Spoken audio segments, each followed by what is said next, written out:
Every legend has a secret heartbeat that nobody talks about. Today we're going inside the abandoned house of Melvin Blue Franklin, the man who held the Temptations together for 34 years while everyone else got famous. His story will shock you, and by the end of this video you'll understand why his death at 52 was the most tragic loss in music history that nobody saw coming. Before we dive deep into this incredible story, make sure you hit that subscribe button because we're about to reveal secrets that have been buried for decades. Montgomery, Alabama, 1942. A teenage girl named Rose English faces the worst nightmare any woman can imagine. She's pregnant after being attacked by a preacher from her own church. This wasn't love. This wasn't romance. This was violence that would create one of the greatest voices in soul music. The baby born from this tragedy was David English, who would later become Melvin Blue Franklin. Rose English was just a teenager living in Mobile, Alabama when her world fell apart. The man who hurt her was supposed to protect the community, but instead he destroyed her innocence and walked away free. Rose had two choices: let this destroy her life or fight back by creating something beautiful from something horrible. She chose to fight. After David was born, Rose married a good man named Willard Franklin. They planned to move to Detroit where jobs were plenty and life was better for black families. But here's where the story gets heartbreaking. Before they could leave Alabama, Rose's mother made an offer that seemed smart but would scar young David forever. "Leave the boy with me," his grandmother said. "Get settled first, then come back for him." What was supposed to be a few months turned into 10 long years. Imagine being 5 years old, watching your mother drive away, not knowing when you'll see her again. Other kids had their parents, but David only had his grandmother and a lot of questions nobody could answer. Those 10 years in Montgomery shaped David in ways that would affect him his whole life. He learned to be tough because he had to be. He learned not to trust people too quickly, because the people who were supposed to love him had left him behind. Most importantly, he learned that family wasn't just about blood, it was about who stayed when things got hard. In 1952, when David was finally 10 years old, his mother came back to get him. The reunion should have been happy, but David wasn't the same little boy she'd left behind. He was quiet, careful, and had built walls around his heart that even his loving stepfather couldn't break down completely. Detroit was exciting and full of opportunities, but David carried the pain of abandonment everywhere he went. Detroit in the 1950s was like a musical playground. Every street corner had kids singing, every church had a choir that could make you cry, and every neighborhood had someone who dreamed of making it big. David found his escape in music, and that's when something amazing happened. His voice was different. It was deep, rich, and mature, way beyond his years. When he sang, grown men stopped talking and listened. His friends started calling him Blue because that was his favorite color, but the nickname fit in other ways too. Sometimes Blue felt sad about his childhood, sad about being left behind, sad about feeling different from other kids. But when he sang, all that sadness turned into something beautiful. Music became his medicine. As a teenager, Blue threw himself into Detroit's music scene like his life depended on it. He joined every group that would have him. The Voice Masters, street corner crews, church choirs, anywhere voices came together, Blue wanted to be there. He wasn't trying to be a star, he just wanted to belong somewhere, to be part of a family that wouldn't leave him behind. It was during this time that Blue met some people who would change his life forever. His cousin Richard Street was also chasing musical dreams. David Ruffin was a singer with incredible talent, but a personality that demanded constant attention. And then there was Otis Williams, a young man with big dreams who was looking for the perfect group. The day Blue met Otis Williams almost didn't happen because of a funny misunderstanding. Blue was walking down the street when he saw this guy approaching him with determination in his eyes. Blue's street instincts kicked in immediately. In 1950s Detroit, you had to be careful about strangers, especially ones who looked like they had something on their mind. Blue took off running as fast as he could, leaving a very confused Otis Williams standing on the sidewalk. But Otis wasn't giving up. He had heard Blue sing with a group called the Voice Masters, and that voice had been stuck in his head for weeks. Otis spent days asking around the neighborhood, trying to find out who this mysterious singer was and where he lived. When he finally tracked Blue down at a local hangout, he had to convince him that he wasn't a criminal. "Man, I'm not trying to hurt you." Otis laughed when Blue finally stopped running. "I heard you sing, and I need that voice in my group." This conversation, which started with Blue running away, would create a friendship that lasted over 30 years. When they got to talking, Otis and Blue discovered they had a lot in common. Both had been raised by their grandparents while their mothers moved to Detroit. Both had made that same journey north when they were 10 years old. Both understood what it felt like to be left behind and have to catch up. This shared experience created a bond between Otis and Blue that was deeper than just music. They understood each other's pain, each other's dreams, and each other's determination to create the family they'd never really had. This bond would be tested many times over the years, but it never broke. Blue joined Otis's group, which had the terrible name El Dom Domingos.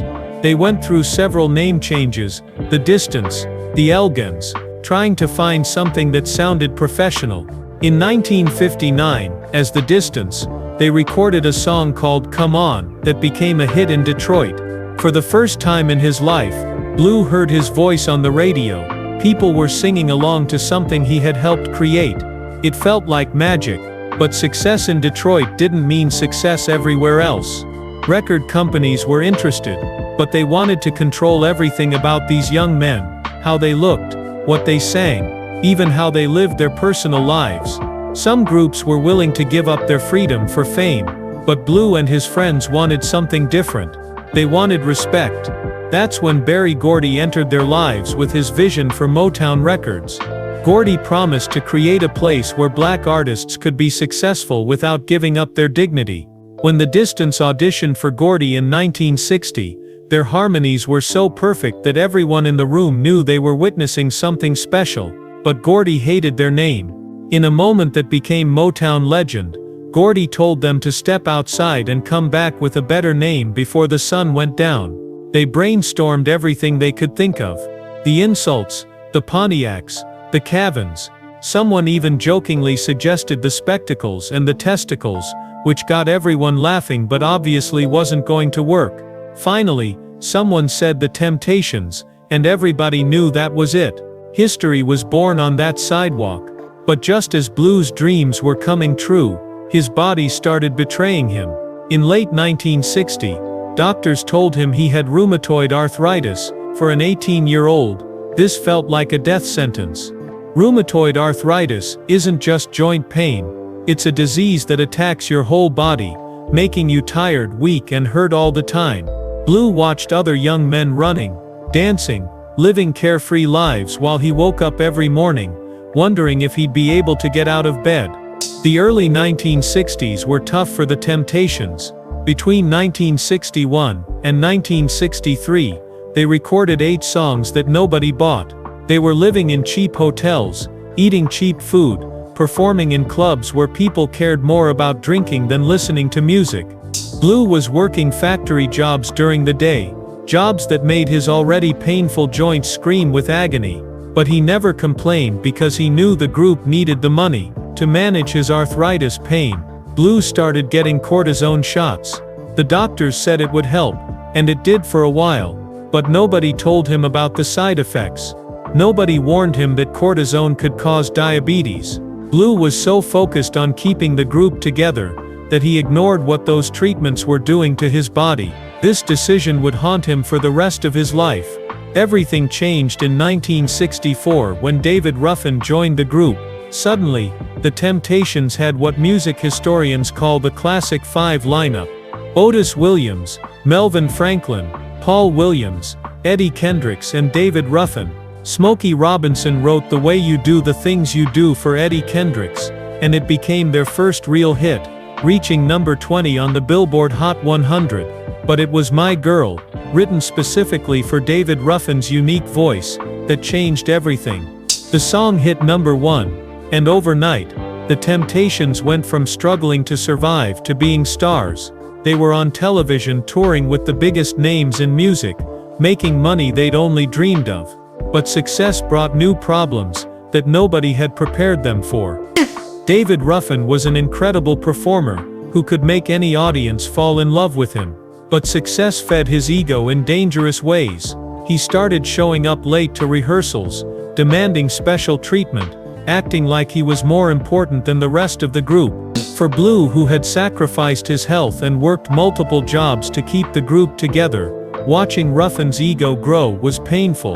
The situation got worse when Ruffin suggested they rename the group David Ruffin and the Temptations. This wasn't just about changing a name, it was about destroying everything they had built together. Blue had given up his body's health, taking treatments that were slowly killing him, all to preserve their unity. Now Ruffin wanted to throw it all away for individual glory. Meanwhile, Blue's health was getting worse.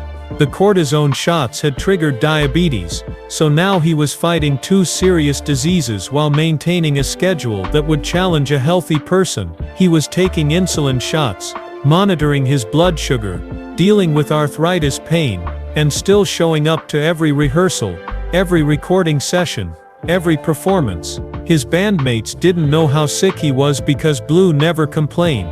The breaking point with Ruffin came in 1968, during a performance hosted by Barbara Gale Martin, Dean Martin's daughter. This was huge news, the kind of show that could lead to television appearances, movie opportunities, mainstream success beyond their wildest dreams. David Ruffin simply didn't show up.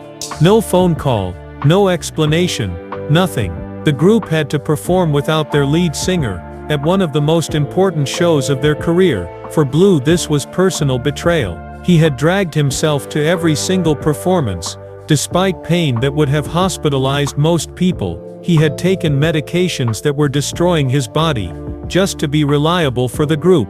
And Ruffin couldn't be bothered to show up when it mattered most. On June 27, 1968, they fired David Ruffin. His response showed exactly what kind of person he really was. "Y'all ain't nothing without me," he screamed. "I made your asses. You can't fire me." But they did fire him. And within days, Dennis Edwards from the Contours was standing in his place. Dennis Edwards brought a different energy to the group. He came from a gospel background, singing in his father's church, so his voice had a preacher's power, bold, passionate and commanding. With Edwards leading, the Temptations created some of their greatest music. Cloud 9 earned them their first Grammy Award in 1969. By 1970, they had 4 songs in the Billboard Hot 100's top 10, including the #1 hit I Can't Get Next to You. But behind the success, the group was slowly falling apart in ways the public never saw. Paul Williams was battling sickle cell anemia, a disease that was literally killing him one cell at a time. He started drinking heavily, trying to numb the pain and depression that came with watching his body shut down. Blue, fighting his own health battles, became Paul's unofficial caretaker, making sure he got to rehearsals and covering for him when he couldn't perform. Eddie Kendricks was also growing frustrated. He felt like Otis and Blue made all the important decisions without asking the rest of the group. The arguments between Eddie and the others sometimes got physical, with Blue often caught in the middle, trying to keep his musical family from destroying itself. The irony wasn't lost on Blue. Here was Eddie complaining about not having enough say, while Blue had been the group's foundation for over a decade, without ever demanding the spotlight. In 1971, Paul Williams received devastating news from his doctor.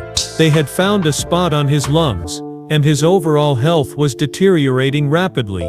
He would have to retire from music. Around the same time, Eddie Kendricks decided to leave the group, but not before giving the Temptations one last gift, Just My Imagination, Running Away With Me, which became their final #1 hit of the classic era. Blue watched his original brothers leave one by one, each departure taking a piece of his heart with them. But he stayed. Through every lineup change, every crisis, every triumph and disaster, Blue stayed. He understood that some people are meant to be stars, and others are meant to make stars possible. There's honor in being the foundation, even if nobody notices. The 1970s brought new challenges and new music. Papa Was a Rolling Stone earned them their second Grammy Award in 1972, but the song's success couldn't hide the fact that the group was constantly changing. Members came and went, each bringing their own personalities and problems. By 1983, 14 different people had been members of the Temptations, but Blue had been there through all of it. In the late 1970s, the group made a disastrous decision to leave Motown for Atlantic Records. They thought they could find more creative freedom and better money elsewhere, but they were wrong. 2 albums went nowhere, and by 1979, Atlantic had dropped them completely. Blue felt like he had watched his life's work crumble. The lowest point came in 1978, when Blue was shot in the leg and head while trying to stop someone from stealing his car. As he lay in the hospital, wondering if he would ever perform again, he had time to think about everything he had sacrificed. Other men his age had stable jobs, healthy bodies, normal family lives. He had the Temptations, but some days, that didn't feel like enough. Motown took them back in 1980, and Berry Gordy himself wrote and produced Power, their comeback song. But even Gordy's magic couldn't fully restore what they had lost. The song barely made the top 40, and Blue could see disappointment in everyone's eyes. Were they really finished? The answer came in 1982 with a reunion tour that brought back Eddie Kendricks and David Ruffin for one last ride together. The tour was a massive success, packing arenas across the country with fans desperate to relive the magic of the Classic 5 era. But backstage, the reality was heartbreaking. Blue was now performing with oxygen tanks stationed in the wings, needing hits of oxygen between songs just to keep going. His diabetes had progressed to the point where his immune system was failing, making him vulnerable to infections his body couldn't fight.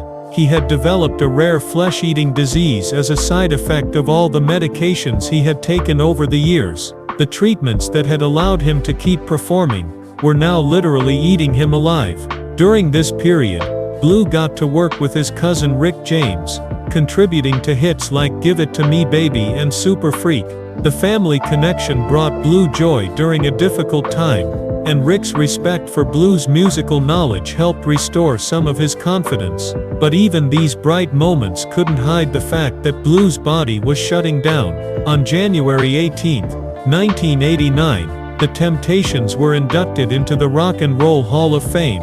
Standing on that stage with his brothers, both past and present, Blue felt the weight of everything they had accomplished together. But even in that moment of triumph, old resentments still existed. Eddie Kendricks was still giving him and Otis the cold shoulder, harboring grudges from decades past. By 1994, Blue's health had deteriorated so much that he could no longer tour. Ray Davis stepped in to replace him, and while Davis was talented, everyone knew it wasn't the same. Blue had been the Temptations' foundation for 34 years. His deep, resonant voice had been the constant that allowed everyone else to shine. Blue spent his final months in his Detroit home at 1160 Claremont Avenue, a beautiful 2-story brick house that represented everything he had worked for. The house had classic architecture, decorative columns, and a well-maintained lawn, but it also felt like a prison. He was married to Kimberly English, and had 5 children, but his life had been so consumed by the Temptations, that connecting with his own family was difficult. On February 15, 1995, Blue suffered a series of seizures that left him in a coma. For 8 days, his family and friends held vigil, hoping for a miracle that never came. On February 23, 1995, Melvin Blue Franklin passed away at just 52 years old. His net worth was estimated at around $1 million, much less than other Motown stars had accumulated, because Blue had always put the group's needs before his own financial interests. Today, the Temptations continue to tour with Otis Williams, now 83 years old, still leading the group and carrying the torch for new generations of fans. They have upcoming concerts in major cities like New York, Los Angeles, and Chicago. plus international shows in London, Paris, and Berlin. But those who know the group's real history understand that Blue Franklin's shoes remain impossible to fill. Blue's story forces us to face uncomfortable truths about loyalty, sacrifice, and the price of dreams. He gave everything to the Temptations: his health, his personal relationships, his individual identity, because he believed in something bigger than himself. He understood that some people are born to be stars, and others are born to make stars possible. There's no shame in being the foundation. It might be the most important role of all. In a world that celebrates the loudest voices, Blue Franklin reminds us that sometimes the most important contributions come from those who stand quietly in the background, holding everything together while others chase the spotlight. His legacy isn't just in the music he helped create, but in the lesson he teaches us about the true meaning of loyalty, sacrifice, and what it really means to be part of something greater than yourself. The abandoned house at 1160 Claremont Avenue still stands today, a reminder of a man who gave everything for his art and his brothers. Blue Franklin's story is proof that heroes don't always wear capes or stand in spotlights. Sometimes they're the ones holding the microphone stand steady, so others can reach for the stars. Subscribe now to discover more untold stories of music legends who sacrificed everything for their art.